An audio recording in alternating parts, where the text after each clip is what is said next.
केंद्र सरकार द्वारा संसद का विशेष सत्र बुलाए जाने के बाद से ही सियासी गलियारों में चर्चाएं तेज हो गई हैं। अटकलें लगाई जा रही हैं कि इस दौरान केंद्र one nation one election bill पेश कर सकता है। वहीं इन्हीं अटकलों के बीच AIMIM चीफ असदुद्दीन ओवैसी ने वन नेशन वन इलेक्शन को संविधान के खिलाफ बताया। असदुद्दीन ओवैसी ने कहा कि अटकलें हैं कि क्या वन नेशन वन इलेक्शन होगा। ऐसा नहीं हो सकता क्योंकि ये भारत के संविधान के खिलाफ होगा, क्योंकि संघवाद भारत की मूल संरचना का एक हिस्सा है। साथ ही उन्होंने कहा कि हमारी मांग है कि मोदी सरकार अभी से ही देश को बता दे कि शीतकालीन सत्र कब होगा। जो मीडिया में ये सवाल उठ रहा है कि क्या वन नेशन वन इलेक्शन होगा, ये नहीं हो सकता है। ये भारत के संविधान के खिलाफ होगा, क्योंकि फेडरलिज्म भारत के संविधान के बेसिक स्ट्रक्चर का हिस्सा है। और दूसरी बात यह है कि बीजेपी के पास राज्यसभा मेजॉरिटी नहीं है। तीसरी बात उसमें यह निकलेगी कि बहुत से अपोजिशन रूल्ड स्टेट्स हैं जो इस बात को कबूल नहीं करेंगे, क्योंकि कर्नाटक में हालिया इलेक्शन हुआ, क्यों दूसरे स्टेट्स करेंगे। तो वन नेशन वन इलेक्शन मुझे लगता है कि अनकॉन्स्टिट्यूशनल होगा, फेडरलिज्म के खिलाफ होगा, वो बेसिक स्ट्रक्चर का हिस्सा है। तो अब ये नहीं मालूम कि क्या एजेंडा है, मगर हम मोदी सरकार से आखिर में इस बात का भी डिमांड करते हैं कि वो अभी से ही देश को बता दें कि विंटर सेशन कब होगा, उसके तारीख दे दें। ऐसा ना हो कि आप सिर्फ वोट ऑन अकाउंट ले लें फरवरी में और चले जाएं, क्योंकि सप्लीमेंट्री डिमांड तो आप पिछले सेशन में ले चुके हैं। वहीं 5 बैठकों में होने वाले इस सत्र को लेकर ओवैसी ने केंद्र के सामने 5 मांगे रखी। आप भी सुनिए उन्होंने क्या कुछ कहा।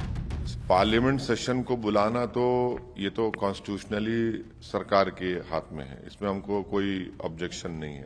मगर जब आप सेशन बुला ही रहे हैं तो बेहतर ये होता है कि आपका एजेंडा क्या है। आप अमृतकाल कह रहे हैं, स्पेशल सेशन कह रहे हैं, फिर आप उसमें लिखते हैं कि ये 17वीं लोकसभा का 13वां लोकसभा सेशन होगा।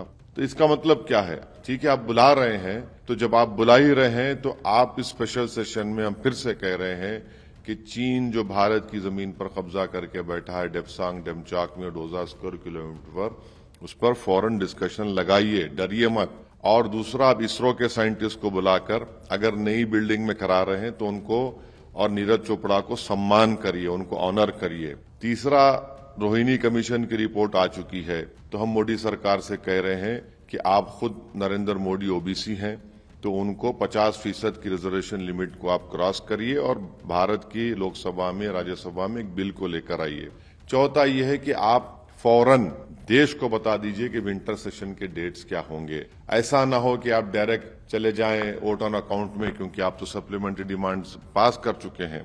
और आखिर में ये वन नेशन वन इलेक्शन का जो सिलेक्टिव लीग किया जा रहा है, ये कॉन्स्टिट्यूशनली नहीं हो सकता, ये अनकॉन्स्टिट्यूशनल है। फेडरलिज्म भारत के संविधान के बेसिक स्ट्रक्चर का हिस्सा है। बीजेपी के पास राज्यसभा में मेजॉरिटी नहीं है, कॉन्स्टिट्यूशनल अमेंडमेंट होगा, क्यों स्टेट्स तैयार होंगे। तो हम एजेंडा तो डिसाइड होगा जब स्पीकर साहब के पास मीटिंग होगी या मोदी सरकार बताएगी एजेंडा ही होगा। आप सिर्फ स्पेशल सेशन कह रहे हैं, तो हमको इतना ही कहना है इस बारे में बस। गौरतलब है कि वन नेशन वन इलेक्शन के लिए केंद्र सरकार ने एक कमेटी का गठन किया है। वन नेशन वन इलेक्शन के लिए बनाई गई इस कमेटी की अध्यक्षता पूर्व राष्ट्रपति रामनाथ कोविंद करेंगे। बता दें कि इससे पहले केंद्र सरकार ने 18 से 22 सितंबर तक संसद का विशेष सत्र बुलाए जाने की भी जानकारी दी थी। ऐसे में कयास लगाए जा रहे हैं कि संसद के विशेष सत्र में one nation one election bill को पेश किया जा सकता है। एक देश एक चुनाव का मतलब है कि देश में होने वाले सारे चुनाव एक साथ ही होंगे। वहीं इसको लेकर अब विपक्ष सरकार की मंशा पर सवाल खड़े कर रहा है। बहरहाल अब देखना होगा कि इस विशेष सत्र में किन मुद्दों पर चर्चा होती है और आने वाले चुनावों पर इसका क्या असर पड़ता है।